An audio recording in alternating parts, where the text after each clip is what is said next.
Thank you. So without further ado, I think I'll turn over to Elise Gaustad, and a number of us have not been all that well the past few days because COVID and various colds are running around, not just in Norway, but other countries. But we're doing our best to give our presentation today, but please excuse us if there are a few coughs in between our slides. So it's a great pleasure to introduce Elise, and please say a couple of words about yourself and your role in the Global Goal on Adaptation as well. Welcome. Thank you, Siri, and thank you for setting up this short meeting on short notice, which I do find really helpful and interesting, and I'm very excited to participate. So yeah, my name is Alice Gaustad. I work for the Norwegian Environment Agency on adaptation issues as well, but mainly on international issues. We have our own team doing adaptation at national level in our agency. And I represent Norway in the negotiations under the Climate Convention and Paris Agreement when it comes to adaptation agenda items. Some of them I share with my colleague Tove Stubb, who works for the Ministry of Foreign Affairs. So I've been doing this for few years since yeah, I don't know, is it 6 years already? I think it's 5 or 6 years. And I'm really pleased that you are engaged in this item. So I'll go through a very quick presentation because, like Siri said, we can't speak for very long before I start coughing. So COVID has finally eventually caught up with my family as well. So I'll try to share my screen, and is this working? No, not yet. Pauline, can you advise me? Thank you. We see it now. That's great. Thank you. So I'll actually start with the global goal on adaptation, because that is defined very well in the Paris Agreement itself.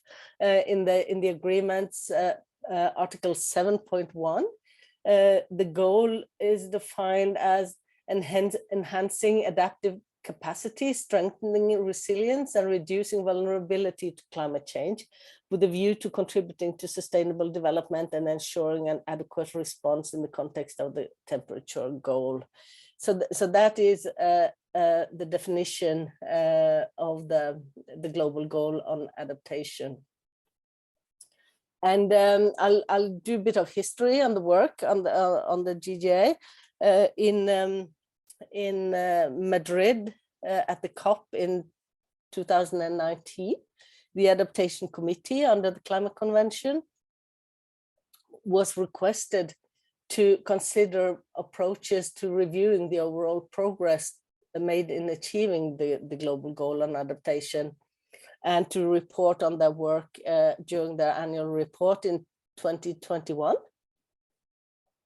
So, and here is the link to the report, and I can actually recommend it. I think it is a very good, assessment of possible approaches. And I can say that I'm a member of the committee, but I didn't join the committee until the work was almost finished, so I can brag a bit about it. Excuse me. In doing this work, the committee, of course, encountered quite a few challenges, both on methodological challenges, empirical challenges, conceptual challenges, but also political challenges. I will not go into details, but if you are engaged in this kind of work, I think you can imagine what those consists of. And the committee concluded that it is very important to review progress towards the goal, and it has great value, but definitely that the challenges and the trade-offs complicate the task. And the report or the committee do not point towards a single path, but the need to combine various approaches that can generate a more holistic picture of adaptation progress and to help to balance the strengths and weaknesses of different approaches. And also that the committee, and here is where you are important, I think, acknowledges that many countries and various organizations, UN organizations and organizations elsewhere, and researchers are working on these kind of issues on how to assess progress of adaptation work, and especially how to assess progress towards the global goal on adaptation. And this work, ongoing work, is very important for the convention and the Paris Agreement to make use of. So then the Adaptation Committee finalized their report in time for the COP last year in Glasgow. And in Glasgow last year, a work program was set up. It's called the Glasgow Sharm el-Sheikh Work Program, which is a 2-year work program going on this year and next year. It's under the guidance of the SB chairs. It has 7 objectives, including, of course, the overall objective of contributing to the full implementation of the Paris Agreement, but with a focus on the global goal and adaptation and assessing progress towards it. And the work program shall be carried out in an inclusive manner with 4 annual workshops. And it specifically invited the IPCC Working Group 2 to contribute to the work program.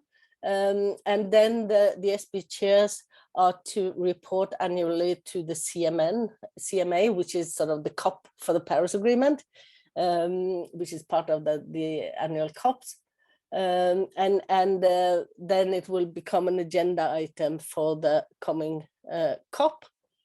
And I also wanted to share with you our views, Norway's views on this work program, because we were invited to provide our views in submissions in early this year. And for us, it was very important to emphasize that this needs to be the work program needs to be an inclusive process that not only parties participate in, and that it should be a learning process to make sure everybody gets on board and has a better understanding actually of the goal itself and how to assess progress towards it, and that we can actually together in the workshops unpack the various approaches that may be applicable, and to keep the workshops and the work at the technical and practical level, and that we can have dialogues and active participation from all engaged people, both the countries, but also practitioners and experts and academia, and that we need to build on ongoing work. For instance, the Adaptation Committee, together with the least developed countries expert group, are doing some work on methodologies for assessing effectiveness and adequacy of adaptation and support. And the Adaptation Committee is also doing some work on monitoring and evaluation. Soon done. And that we need to learn from the work of the IPCC and especially Working Group 2, who has gathered so much information and knowledge over the last 5-6 years, and that this needs to be an evolving process. This is not something we can fix this year, and it is important that we during the work program not actually take stock on progress, because that is for next year. Next year is the global stock take, where the adaptation is a very important pillar. And then we also wanted to emphasize from Norway that all the challenges and the lack of an obvious methodologies and indicators for assessing progress towards the goal must not hinder enhanced implementation of adaptation actions. We need to strengthen that work, whether it's easy to measure progress or not. So like I said, and in the work program, 2 of the 4 annual workshops for 2022 has been arranged. And there's another one coming up next week, Monday and Tuesday. It's a hybrid one, and the physical is in Cairo. I have registered for that, but I don't think I can make it. And that is on methodologies, indicators, data, and metrics, and monitoring and evaluation. And then the 4th workshop this year will be in connection with the COP itself. So I think it's scheduled for the 5th of November. This will be an agenda item then at the COP. And we will assess the report from the SB chairs from the work that has been undertaken during 2022, and possible provide any further guidance for the coming year of the work program. And there are also other agenda items for the COP when it comes to adaptation. Sorry. For instance, there will be a review of the adaptation committee. And there is also ongoing work on the technical phase of the global stocktake, which will take place next year. I think I'll stop there.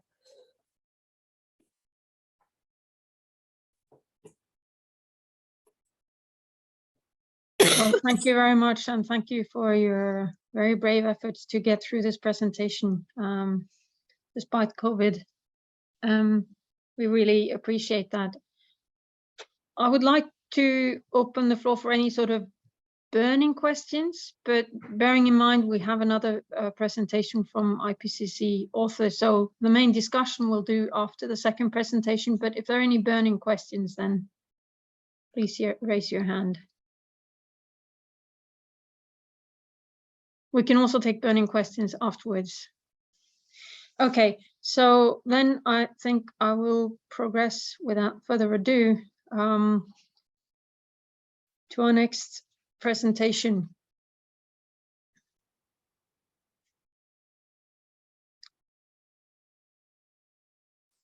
Right, so this presentation is based on work by Working Group 2 authors, and a select few of us put this presentation together.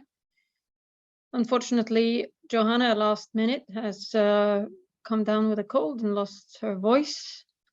So Debbie is going to step in and do her slides as well. And then Elisabeth Gilmore and myself will do the rest of the slides on behalf of all the 5 of us, and reporting on Working Group 2 findings, which is of course something that was written by many people and not just us. But I think, so I'll just welcome Debora Ley.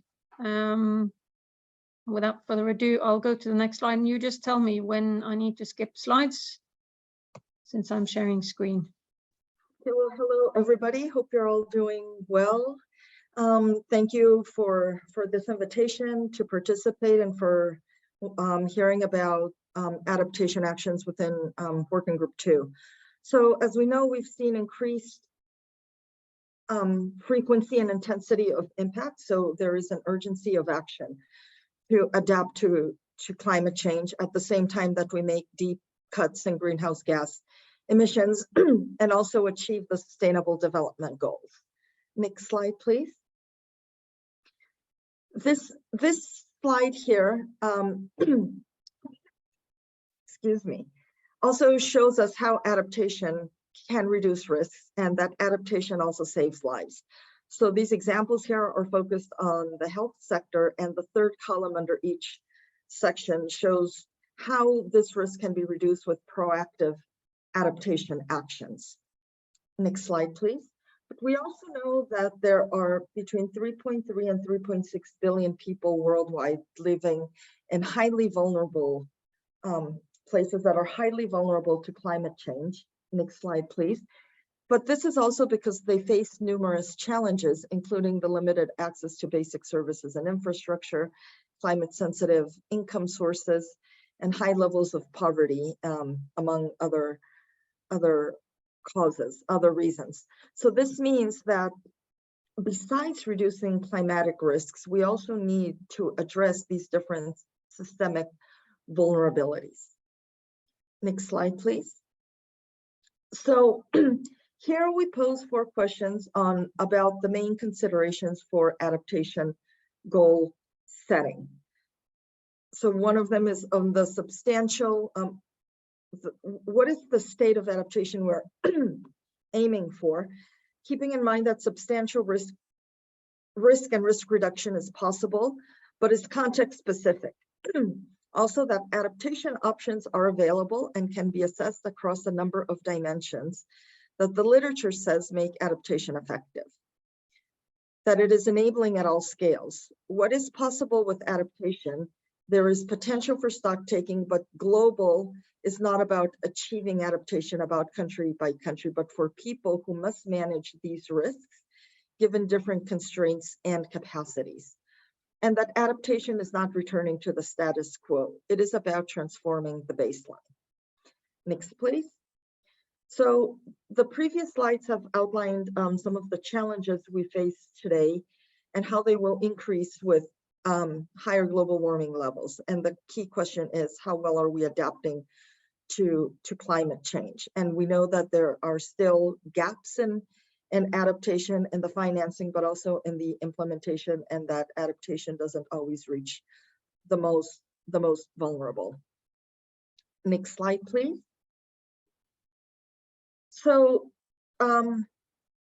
we talked about why adaptation is good, but we also know that adaptation also has wider co-benefits. And here we can see how they link to some of the Sustainable Development Goals on poverty, good health and well-being, reduced inequality, and life and land and below water. And that these measures not only build climate resilience, but they also go hand in hand with improving well-being. Next slide, please. But despite benefits, we are already reaching some limits. And we know that there are adaptation limits. Adaptation cannot prevent all losses and damages. And even with effective adaptation, limits will be reached with higher levels of warming.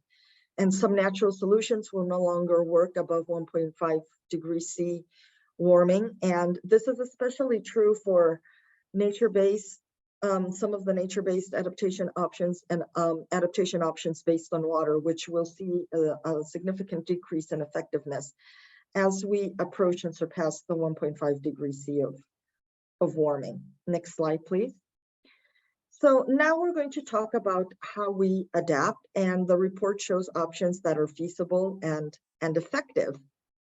And again, highlighting that effectiveness decreases with increasing warming. So when we talk about adaptation options that are effective, we're talking about now keeping in mind that as you know, at 1.5 degrees C and higher, this will change. Next slide, please. Based on the special report on global warming at 1.5 degrees C published in 2018, we worked on a framework of 5 system transitions, also mainly to help bring in mitigation and how mitigation and adaptation options can be better integrated. So we have the system transitions on land, ocean, coastal, and freshwater, urban, rural, and infrastructure, energy, industry, and society. And for the purposes of working group 2, we don't work on industrial transitions, just because that is mainly on emissions reduction. But these system transitions make possible the adaptation required for human health and well-being, economic and social resilience, ecosystem health, and planetary health. Next slide, please. In this slide, we can see the multidimensional feasibility assessment that help look at a feasibility that goes beyond the usual economic and technological areas that are mostly common, also looking into institutional, social, cultural, environmental, and geophysical arenas. So in the 6 columns in light blue, we can see that where we have the bigger size circle, it's high feasibility, and that the small circles mean low feasibility. And low feasibility does not mean that the option should be avoided, but that those are the areas that require more work, that might require more investment, or that there are knowledge gaps and that we weren't able to carry out the full assessment. So the first column here in circles is the overall feasibility scoring, combining the 6 dimensions, and the next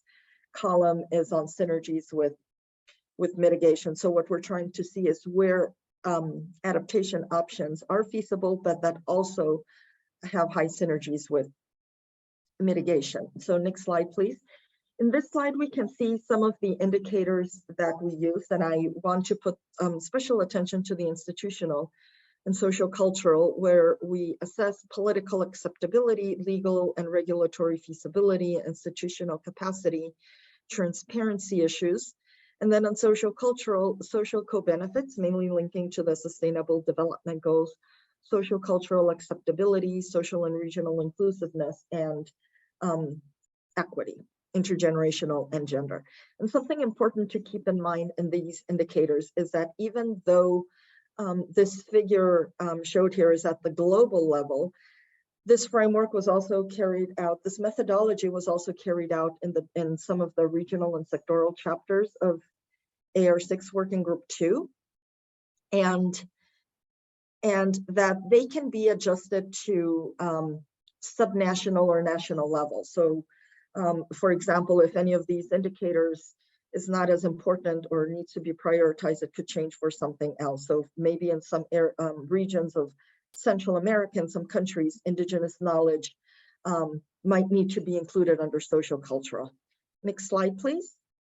So here, just taking a deeper look, because I know the other table was small, we can see that options like forest-based adaptation, agroforestry, biodiversity management, and improved cropland management have medium to high feasibility across the 6 dimensions, and also have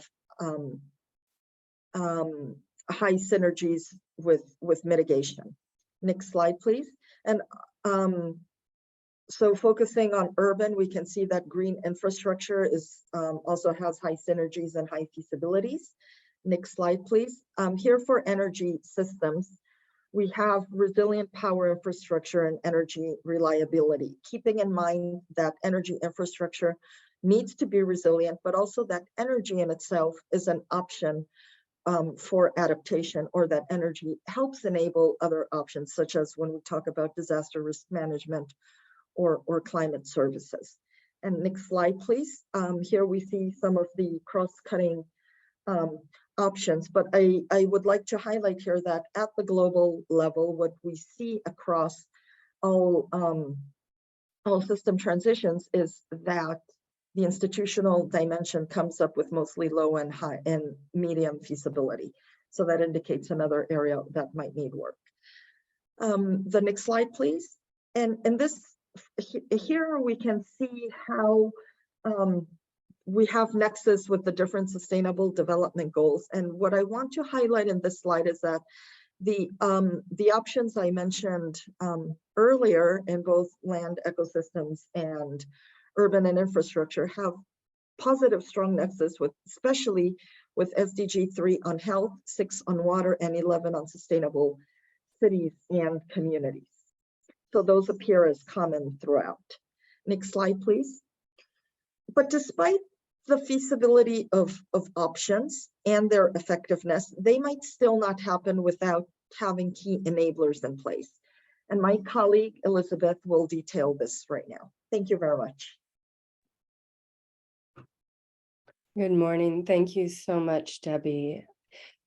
Enabling adaptation must be a priority, and it is a political commitment which will require follow through at all levels, from global to local. Next slide.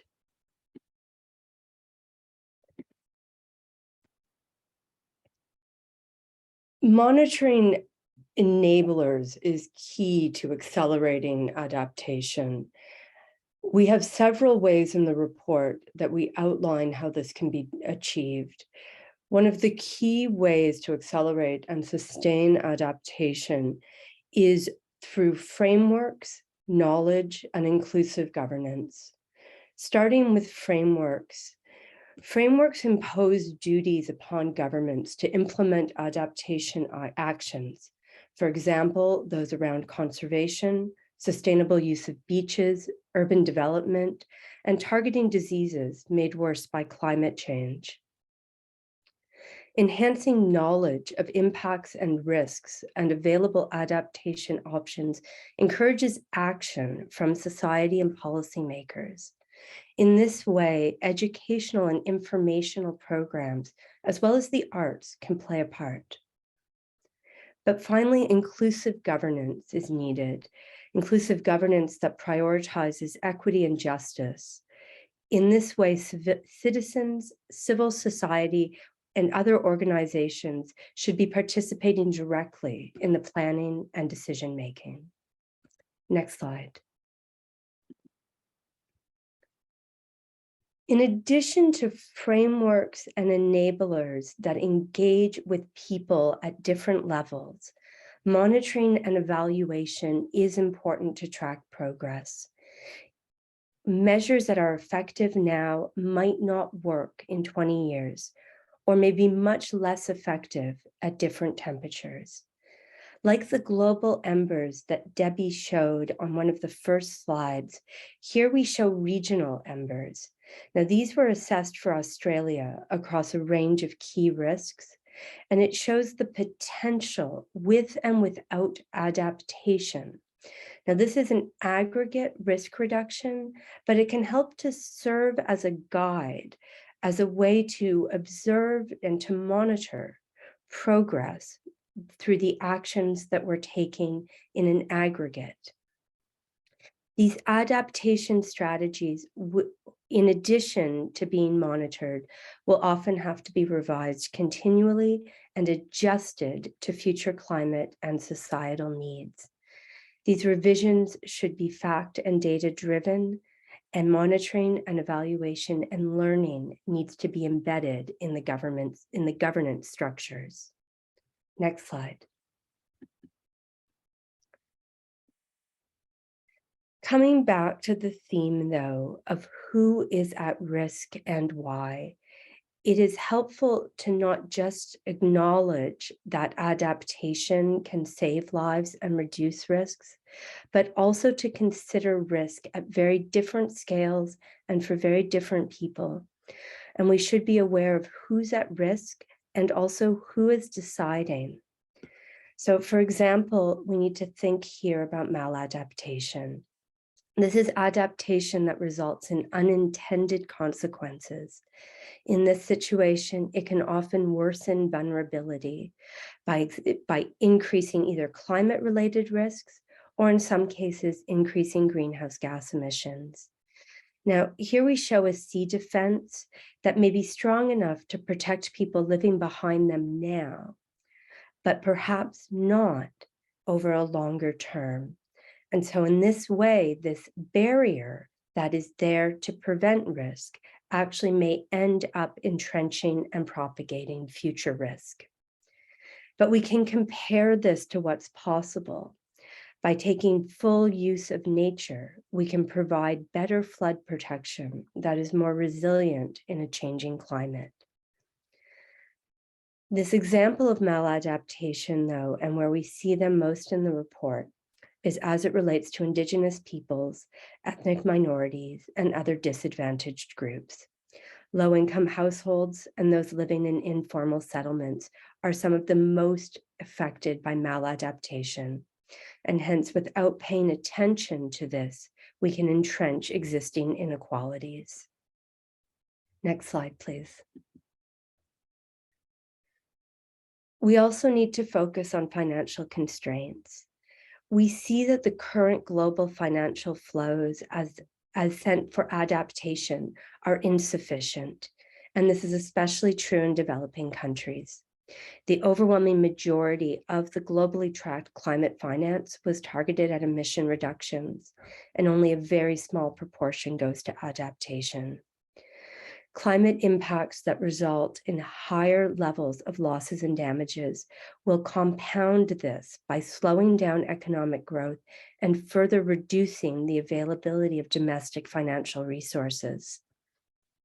For adaptation goal setting, finance and access to funds and capacity to leverage finance for risk reduction across countries and people, especially for those with high needs and high vulnerability, will be required. This needs to be strongly supported with capacity and also with voice to access and guide these funds to reduce risks. For example, in our report, we highlight especially the need for gender responsive and female-led projects.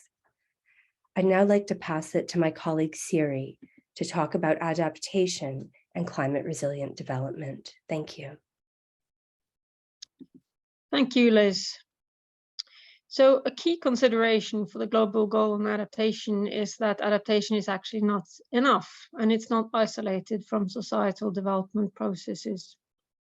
So a key finding is that we need to shift development. So for example, inequity and poverty constrain adaptation and result in disproportionate impacts on the most vulnerable groups. And this is why adaptation cannot be considered in isolation from social justice and sustainable development. Specifically, climate resilient development is the process of implementing adaptation and mitigation to support sustainable development for all. Well, what does this mean? Climate resilient development is characterized by the interplay between climate risk, global warming, and sustainable development outcomes that are outlined here in the green globe on the right. So an important consideration for the GGA is that adaptation actions interact with mitigation and sustainable development actions, with system transitions and transformation to take us towards climate resilient development. So climate resilient development requires more than adaptation and climate risk reduction. Development towards a livable future for all, illustrated here by the green globe on the right, needs to be pursued through forms of adaptation that support sustainable development outcomes, such as well-being, equity and justice, ecosystem health, and reduced poverty and vulnerability. So these outcomes are actually not just desirable goals of development, but they're right at the center of climate action themselves. They're essential to actions being effective and just, and it reflects the iterative nature of development.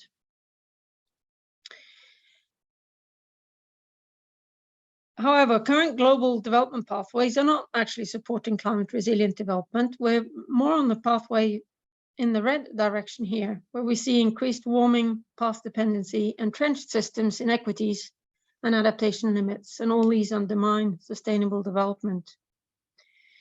So maladaptation, rising emissions, unsustainable development actions, and entrenched systems are taking us along this red pathway towards the low climate resilient development, with the type of outcomes that we would rather not see, like vulnerability, high poverty, ecosystem degradation, and so on. What's important here is that warming actually, along with the social and economic inequalities, increasingly constrains CRD. So as was mentioned earlier, the prospects for climate resilient development, or the prospects for adaptation, are limited, and hence also climate resilient development as we move towards and beyond 1.5 degrees of warming. The effectiveness of adaptation options reduce, and many of the impacts become severe and exacerbate some of the inequities and vulnerability patterns that we see. Long-term planning and accelerated adaptation are urgent because adaptation options often take long to implement and to become effective. So, for example, integrated inclusive planning and investment in everyday decision-making about grey physical infrastructure can significantly increase adaptive capacity of urban and rural settlements, but it's a process that unfolds over years. As this figure illustrates, if we fail collectively to limit warming and engage in adaptation that supports sustainable development, we're actually unable to move onto the higher pathway. So that's why we have a closing window of opportunity. So if sort of within the next decade or so, we've not managed to shift development, we're actually foreclosing some of the future opportunities. We're committing ourselves both to inequities and to levels of warming and path dependencies. That means that it'll be really, really difficult to shift onto and reach the type of outcomes that we would like in terms of well-being, reduced poverty, ecosystem health, and so on, more livable futures for all. So a shift towards more climate resilient development requires transformation that mobilizes both mitigation and adaptation, system transitions, and sustainable development action.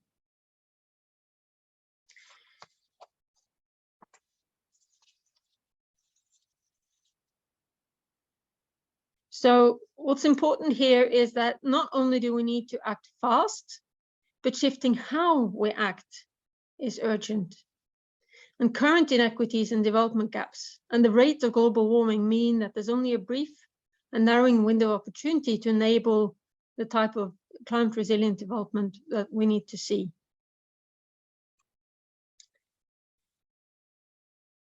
What's important is that these choices or these development pathways that emerge from choices are the result of multiple decisions made by multiple actors who interact in diverse arenas of engagement. And it's actually the quality of these interactions that are important in what type of development trajectories that emerge.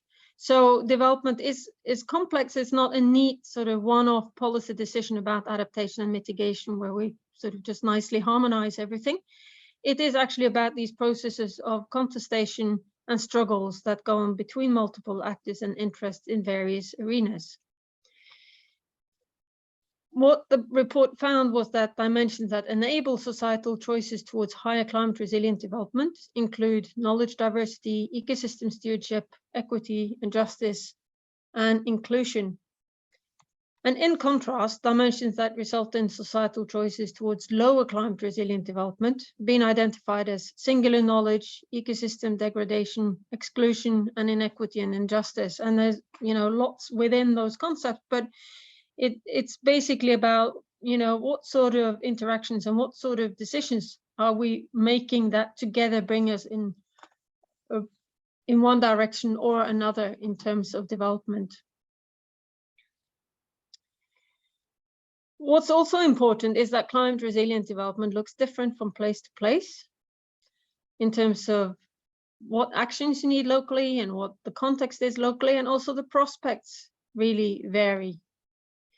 The opportunities are not the same between different groups or from place to place or even over time. So to conclude, an important consideration for the global goal on adaptation is how adaptation can support climate resilient development and these shifts in development that we need, i.e. we need to identify how adaptation action interacts with mitigation and sustainable development action, with system transitions and transformation, to take us towards climate resilient development. And in particular, it's important to consider how the process of planning and implementing transformational adaptation is carried out, as well as how various climate actions may impact on sustainable development outcomes like poverty reduction, well-being, equity and justice, and ecosystem health, because these are not separated from each other. They don't occur in isolation. So basically, what we would like to emphasize is that climate resilient development is a part of global goal on adaptation, because adaptation cannot stand alone without considerations of mitigation or levels of global warming or sustainable development and social equity. And this slide sums up the key message of Working Group 2, that any further delay in concerted global action will miss the brief, rapidly closing window to secure a livable and sustainable future for all. However, climate resilient development is already challenging at current global warming levels. And opportunities for climate resilient development are not equitably distributed around the world. And the prospects will be further limited if warming exceeds 1.5 degrees, and may not be possible in some regions and subregions if global warming levels exceed 2 degrees. So what we know is that there are several options that are no longer on the table. And I think what's interesting to discuss and interesting to reflect on is the fact that these opportunities aren't the same between different groups. Climate resilient development doesn't look the same between different groups, and one cannot consider adaptation just in isolation from the rest. And yet we are looking for ways to measure progress. And also an important consideration is that you cannot have climate resilient development in one location at the expense of climate resilient development in another location, and claim that overall, on average, global climate resilient development is increasing. So basically, there is an interdependence across scales and across regions and between groups, where you cannot have sort of idiosyncratic, although it's contextual, climate resilient development and adaptation also cannot be seen as just, location specific. So with that, I think I would like to open the floor for discussion, and I'll hand over to Jan Thomas, who will moderate the discussion. Thank you. Yes, thank you so much, Siri and the other presenters. I think this gives us a very, very clear insight into what's at stake and also what we need to do.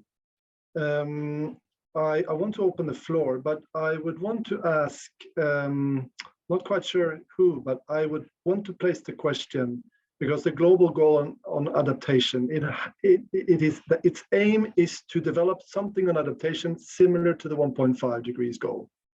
And I've seen several drafts of the elements of what a goal could contain.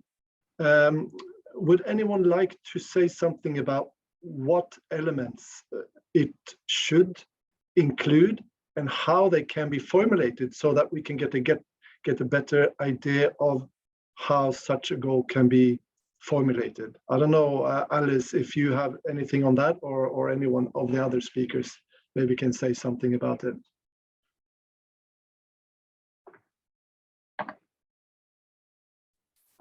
I can say something. The goal has been defined, so we're not in the process of redefining the global goal on adaptation, I think. But we may be discussed, and also we think that the goal has been operationalized through the entire Article 7 of the Paris Agreement, which states quite a lot what we need to do at collective level and what countries need to do to come closer to the goal. So I think that the task at hand is, how can we break it down so that to be manageable? Exactly, so that's what I'm thinking Yeah. about. I've seen elements of how to break it down, because now it's very, very wide. So the elements of that, I mean, I've seen some suggestions on mangroves or forests and all these things. Right, yeah, and I think that this presentation was very useful, and I mean the entire report of the IPCC working group too, on dividing it into, for instance, the 5 systems that were presented, and these are the issues we need to explore further. How can we do it, make it more manageable in order to be able to assess any progress at all? And the way the goal is formulated with enhanced adaptive capacity and strengthen resilience and reduce vulnerability.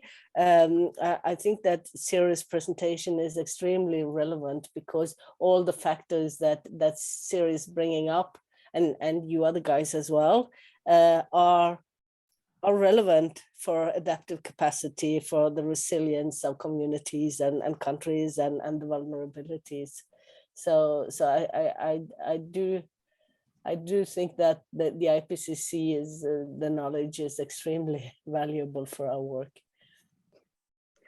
Any other comments from the other speakers on how to operationalize the goal as such? What should be in there and how measurable should it be if we are to monitor it?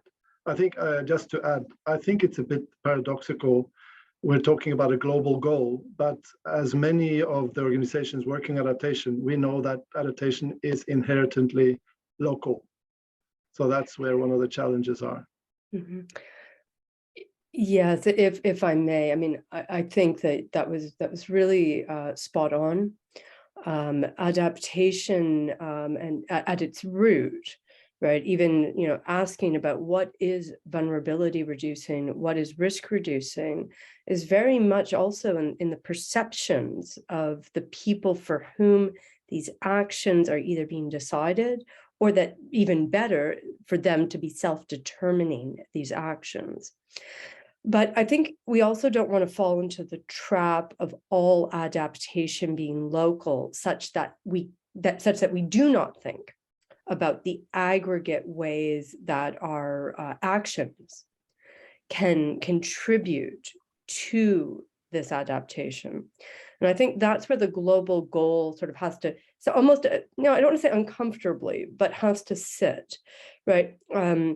I think when we look at a lot of the other, you know, some of our analogous type efforts, what they've often fallen into is what we might call sort of a laundry list to try to operationalize just sort of almost everything that we could think of. And I think one of the reasons why we keep showing things like the burning embers, like these feasibility assessments, is to try to also steer attention to what might be some very key indicators that would make sense at a global scale, that could be reported, that would show progress, be incentive compatible for people to report them, rather than sort of a list that allows sort of you know, to be very honest, a bit of a muddling through. We may think, for example, about, you know, if we're thinking about vulnerability, just a very spot-on indicator might be poverty reduction, or perhaps even poverty reduction in areas where there is especially, you know, a special vulnerability. And so I think, you know, that's one of our big take homes, is to try to steer this into a small number of indicators rather than a long number, recognizing that this is a bit of a bridge. Also, and I think that we haven't, you know, we say this a lot in Working Group 2, but it bears saying again that you may be thinking about indicators that are both qualitative and quantitative. And so do not sort of, I guess it's to not fear that a qualitative indicator would not be useful. In many cases, because we are trying to capture also perceptions of achievement, you know, the sense that, you know, that a quantitative indicator provides more value may not be true. And so it could be useful to think about a mix. Thank you. Thanks a lot. I'll allow for a comment question from Andrea Nightingale. Go ahead. Yeah, thanks. Good morning, everyone. And thanks so much for organizing this. I found it really interesting. And I had a couple of questions, and those of you who maybe know me here won't be surprised by them. But I guess there's sort of, I kind of wanted to start with following up from Elisabeth's comments there on, and kind of the whole presentation, which is a fundamental question about for whom is a global assessment necessary? Because I think the experience of the SDGs and attempting to monitor them have raised a whole host of very serious and important issues around the development of these kind of indicators and how these assessments get done. And so I guess my comment there would be that I think we need to be careful not to conflate the knowledge needs that emerge from the logic of the UNFCCC process from the knowledge needs that are required to do successful adaptation. I think those two things are different. And I just think that maybe it would be important in these kind of academic policy conversations that we are sort of struggling a little bit with that tension. And then the other kind of question I had was really around political economy, because the city started to get into some of the questions over kind of who sort of some of the conflicts and struggles that emerge around these things. But I missed the role of, big finance. Like there are really significant political economic forces in the world today that are blocking our best efforts to do bottom-up participatory, inclusive, equitable development and resilience and adaptation. And I'm at the moment, I'm here in New York, and it's so weird every time I come to the US. It's, there's just this incredible resistance to any kind of everyday or structural change that might actually help fulfill Paris Agreement goals. And that resistance comes at all levels of society, from the state right down to the person on the street driving their old car, belching out fumes and all that. So, yeah, so I guess I just kind of wondered, and I understand, like with these sort of processes, there's always a reluctance to get too much into those political questions, but I feel like we won't get anywhere if we don't take them on board. So at least maybe in these kind of conversations, if we can put them a little bit more front and center and say, okay, let's not sanitize this too much. How do we actually do it? Thank you. And thank you. I mean, these are the reality of knowledge, when knowledge meets reality, that's when we know if how relevant it is. Siri, I mean, we just have a few minutes left. We could go a few minutes over, but I would really like to respect people's time. What do you think, Siri? Should we push ahead and try to conclude in 3 minutes, or shall we stretch it a bit for those who are interested? I think perhaps we should stretch it to 15:15 for those who are interested, and certainly if people need to leave, please just go ahead, because I feel like we've only just started digging into this. Yeah. I was feeling the same. That's fine with me. Then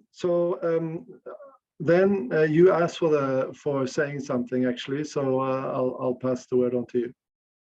Yeah, thank you. I can start to reflect on the question posed by Andrea, and happy if others want to join in.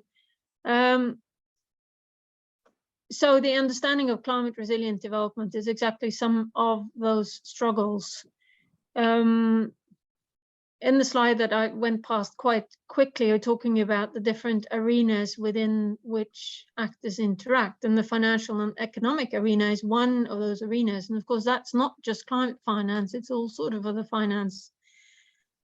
And the actors that interact include not just government and civil society, but also private business. And it's exactly these conflicts of interest that determine the types of outcomes. So it's actually the development choices that emerge from these struggles that determine which direction we go. So if within these arenas we have very strong and dominant actors within financial arenas who are acting, in ways that increase emissions, that's taking us on particular pathways. And those are the types of dynamics that we need to understand in general. And now a different question is whether then, is that something that's captured by global goal on adaptation? Well, I think it's essential that global goal on adaptation somehow has this understanding and interaction with questions of mitigation, because you can do as much adaptation as you want. But if warming increases, then that completely limits the effectiveness of adaptation. We can't adapt ourselves out of the problem. So the other thing that I wanted to say, where I put my hand up, is this issue of how adaptation is also an issue of global injustice around, who has actually been emitting and who is feeling the harshest consequences. And adaptation funding is sort of in a way to make up for that injustice. And that's where it gets really difficult, I guess, at the negotiations, and where Alice might be able to help us out, because at the global level, a global goal on adaptation may be a way of tracking the fact that there is a huge gap in adaptation funding or gap in adaptation progress that we need to address, just as a matter of global justice. But Alice, could you comment on to what extent is this global goal on adaptation also part of sort of the politics of countries discussing loss and damage, or wanting to be able to measure progress, or be able to argue with some kind of measure of how much more funding there should be, or what we're actually lacking? Thanks. Go ahead, Alice. Thank you. Yes. Andrea, I think that your question is very, very spot on for whom is a global assessment necessary. And I think it's necessary because the way that the Paris Agreement has been structured on the 5-year global stocktake to increase ambitions on all the 3 pillars of the agreement, the mitigation, the adaptation, and the support. But we already have enough to do that assessment and at the global stocktake, because I think the IPCC Working Group 2 report is very clear that the adaptation gap is increasing. And then there are quite a few, a lot of information, what is lacking, including finance. And I think that those pushing for the focus, some of those pushing for the focus on the global goal on adaptation is probably to enhance that gap in finance. And that is fair. So, I think that there are probably several answers to your question, but I think it's very, I like the fundamental and very, very concrete question. I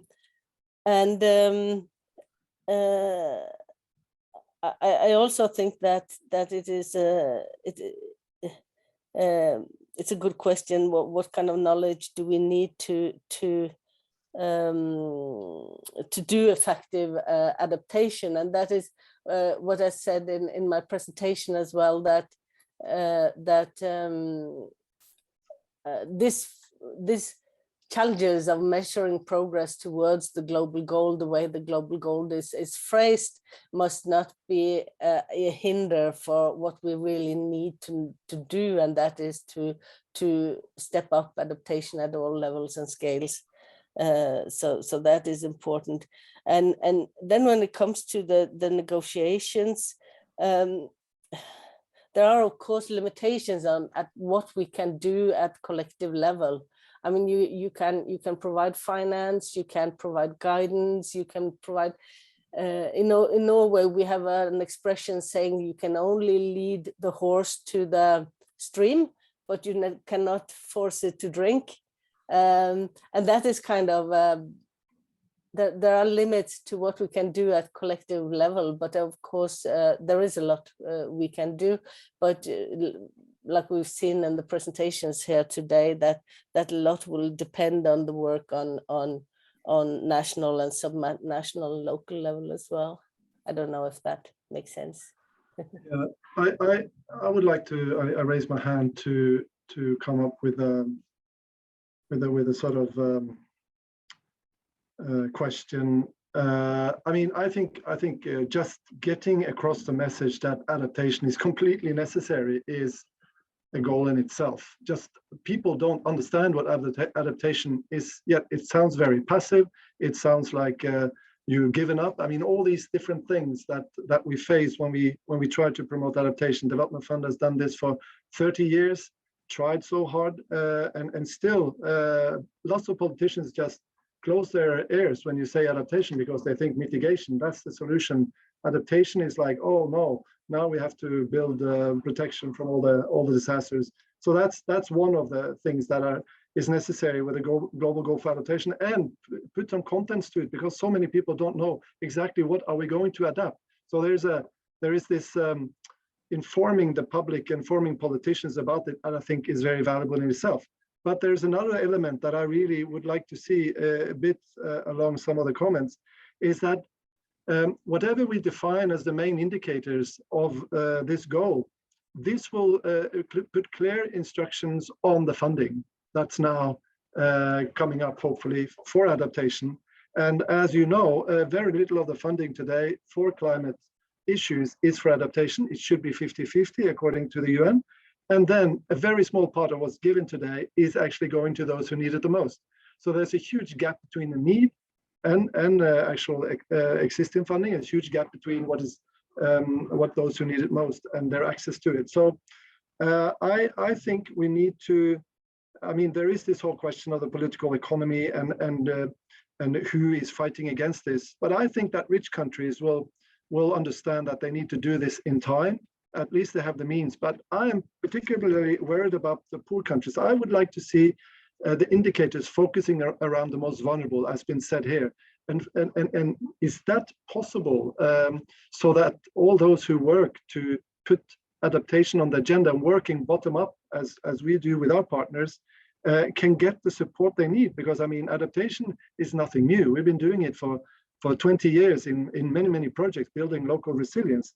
But getting access to the necessary funding, that's one of the main challenges in the arena that I work on. So is this a possibility as a solution for indicators, that these indicators will cater particularly to the most vulnerable? Maybe Debora, you have something on that?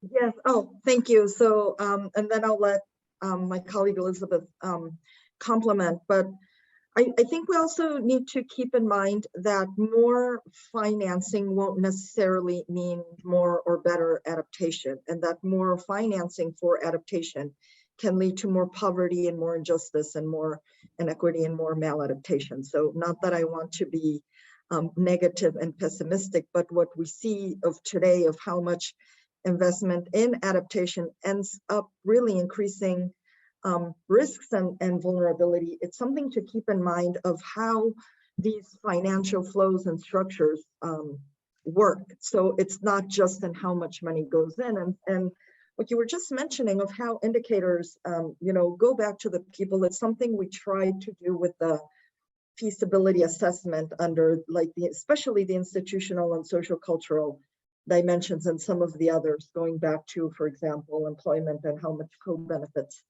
they get. But in looking, is this option helping inclusiveness?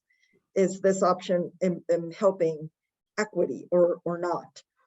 And some of the things we found, especially for gender equity, is that in SR 1.5 back in 2018, we wanted to include gender equity as an indicator, but there wasn't enough evidence, literature to actually pull off that assessment. And happily enough, we were able to do it right now in AR6. But I mean, even though we have intergenerational equity and gender equity, there are other equities that still, can be addressed. What about the inclusion of indigenous knowledge and how it interacts with the different adaptation? And of course, that can be done at more local levels. So what we hope is that to the degree that the feasibility assessment is useful, that other countries and, at the both national and subnational levels can use it and focus it on the people. Because I think I'm going to steal one of Siri's famous phrases, that it is not just the knowledge that IPCC and other entities provide, but it's also that the wisdom to make ethical decisions. And I think that's also something to keep in mind. So, and now Liz, thank you. Thanks, Elisabeth. Always the risk of going after Debbie. You know, Jan, and I think sort of in response to some of the other themes that are coming up. I mean, I think Debbie has spoken very well that it is, I mean, finance is critical, right? And the IPCC report is quite clear that finance is critical. But it is access and equitable access and capacity that really underpins this finance. And, you know, to that end, right, I think even imposing sort of a 50-50 is only because there appears to be two options. I mean, I think that we need to be much more flexible in how we understand these needs. Now, I know that doesn't help when you're thinking, you know, what is a dollar figure? But the dollar figure is in fact political will. Right. I mean, and that goes back to Debbie's call, I think, for ethical thinking. Well, there's one more point that Debbie made in the presentation that I also want to come back to. And I think it's a bit of a misconception that tends to circulate around adaptation, which is that it sort of falls under the idea that we're trying to reduce risk back to some baseline. But for so many, that baseline is already intolerable. Now, I think that presents to us sort of the scope of the challenge, but also where the real opportunities lie. As you mentioned, we've been doing adaptation for 20 years, and we have a lot of evidence that it does reduce risk and save lives. But where the tension and the contradictions come in is that it is being done over a changing baseline of development. And while it's asking a lot of adaptation, I think it's also strongly embedding the idea that this adaptation is also towards a different, more tolerable, more ethical and equitable baseline.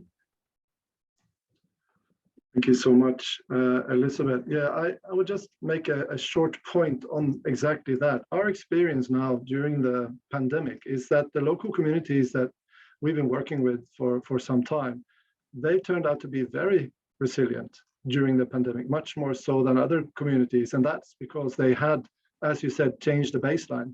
They had more diverse incomes. They had systems where they could provide more for local food production and several other elements that really showed us that resilience is actually building resilience is changing the baseline on several fronts, not just climate change.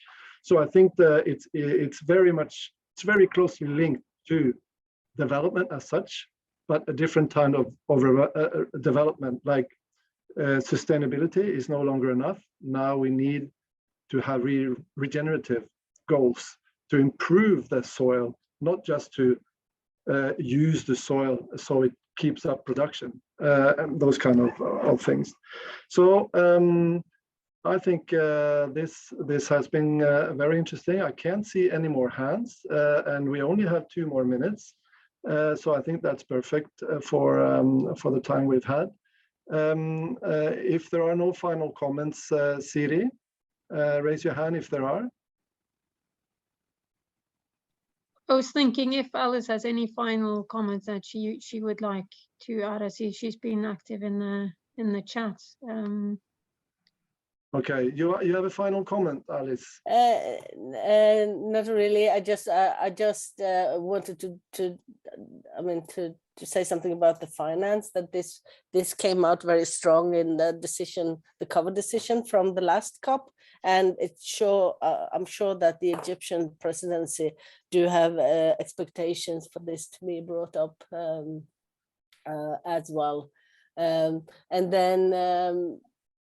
But then it comes to like Debbie said, that the amount of money being provided does not necessarily say much about how well we're progressing actually in implementing adaptation measures. So so it is, we needed to work on all scales. So I just wanted to thank you so much for organizing this. It has been extremely useful for me in my, listening to you and for the preparations for the further work on the global goal on adaptation. So I really thank you, Alice, for your contributions. Thanks to all the speakers, Elisabeth, Debora, Siri, and Alice. It's been really insightful, and we'll come back with new learning situations around adaptation, because as it's shown here, we have tremendous amounts of knowledge, but we're not quite clear on how we're going to use it and apply it and measure it going forward. So there's some work to be done here. Thanks a lot, everyone. Thank you, everyone. Thank you. Have a good day. Thank you. And you too. Bye. Take care, Alice. Yeah. Thank you so much. I hope everyone feels better soon. Yeah. Good luck at the workshop next week if it happens. Johanna was supposed to go there too. But if it's going to be hybrid, are you going to be able to participate, do you think? I think so. I think they will let us have a link. They certainly don't want us there with COVID. So yes, definitely. Right. Well, I hope you recover well, and thank you so much for contributing today. And you too. Thank you so much, everyone. Thank you. Bye-bye. Take care. Bye. Bye.